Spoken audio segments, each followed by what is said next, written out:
Are you one of those people who draw two dots for eyes instead of drawing gorgeous, well-defined eyes with beautiful eyelashes in different angles?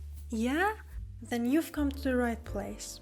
In this video, I'll show you how to replace those basic symbols with attractive eyes that will grab the attention of your audience. Join me and let's dive into wonderful world of drawing, guys. So if you got your pen and paper ready, let's get rolling. First off, for drawing eyes, you should learn how to break it down into simple shapes. If you look at each of these eyes in these characters, you can see that they all have made by 6 simple lines. 3 of the lines for upper part of the eyes and 3 for the lower part. Then you can simply add the circle as a cornea. If you look carefully, you actually can see that everyone almost do the same thing. Now, what if you want to draw eyes in different shapes? I mean, you can't use this form of the eyes for every single character forever. That brings us to the next level of drawing eyes. I want to tell you something. Changing the shape of the eyes is actually the easiest part of the drawing, so yeah. For drawing eyes with different shapes, you can simply pay attention to the dots direction. Add 2 dots in the corner of your simplified shape of the eye. And changing the direction of these 2 dots will change the eye shape.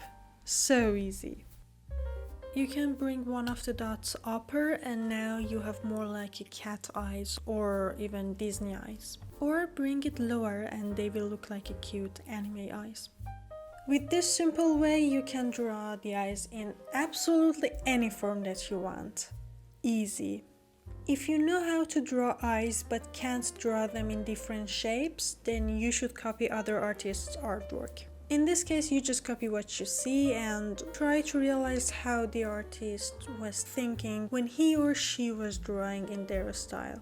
And remember, you shouldn't post your copies on social media as your own artwork, because they're not. They're copies.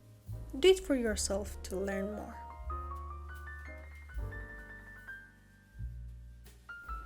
Cornea is a simple round shape, so draw a circle for the iris and a smaller circle inside it for the pupil. You can draw a big cornea like this, or a small one, but you should know that each size represents different types of the personalities. When it comes to drawing the eyes, the shape and size of the pupil can really make difference in the overall expression and emotion of the face. You can create a round pupil for a classic and neutral look. If you want the eyes to show excitement, surprise, or interest, why not try drawing a slit-shaped pupil? You can even draw a star, or even a rectangle. Oh no, not rectangle. To see if it really works or not, it's time to do some assignments. Yeah, the hardest part. Okay, these are your assignments. You can pause to read it, and if you wanted to, you can send your artworks to me. I'll be so happy to see your hard working. We haven't learned how to draw in different angles, which brings us to the next level. Drawing eyes in different spheres at different angles may seem a bit challenging at first, but with practice and patience, like everything else, you can definitely master it. I'm gonna tell you a few tips to get you started, but if you really want to know how to do it, I can make another video for that, because this one video is not really enough to master eye drawing. So I can teach you later, but now let's go back to the lesson. The first tip is draw a sphere. If you pay attention to other artists' artwork, you can see that almost everyone draws a sphere for the eyes. Of course not everyone, because when you master drawing, you can imagine a sphere instead of drawing one. So draw a sphere and try to see the eyes 3-dimensional.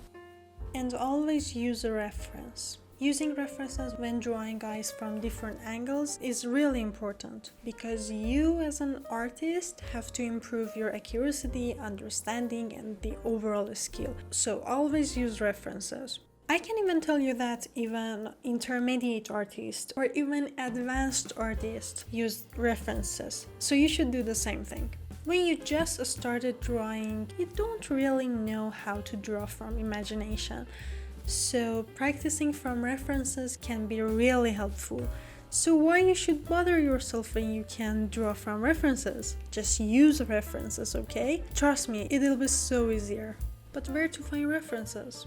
You can take a picture of your own eyes in different angles, or you can use Google or Pinterest, which has tons of images. And I want to tell you that to make your job easier, I have made a board for you to use and practice. It contains other artists' artwork for you to observe and learn from them, and some real eye references to copy. So I put a link in the description, and of course it is free. It's Pinterest. Oh, and the last tip is that you should remember that the cornea from the side view is not flat. It's slightly raised, okay? So it's better to draw it this way, not the flat way. Our skull has 2 big holes for the eyes. If you already have watched this video, you know where you can put the eyes. But I'm sure that you haven't watched that video. So divide the face vertically into thirds using imaginary lines. For forehead, eyes and nose and the chin. Then divide the middle section. And now place the eyes! Ta-da! You can place them close to each other or even far from each other. Or you can draw the eyes bigger or smaller, but the usual size is this one. And the distance between 2 eyes is the size of 1 eye. Congrats! Now you know how to draw a skull and how to draw the eyes. So go and have fun by drawing, guys, for those skulls. And don't forget to use your new skill for your portraits and characters. As you already know, drawing guys is super important. So practice as much as you can and don't be discouraged if you can't draw good eyes yet. No one can draw at the first place. So keep practicing and over time you'll learn how to do it better and better. If you enjoyed this video, follow me for more and tell me what should I make for the next video. And if you're new here, consider subscribing. Bye!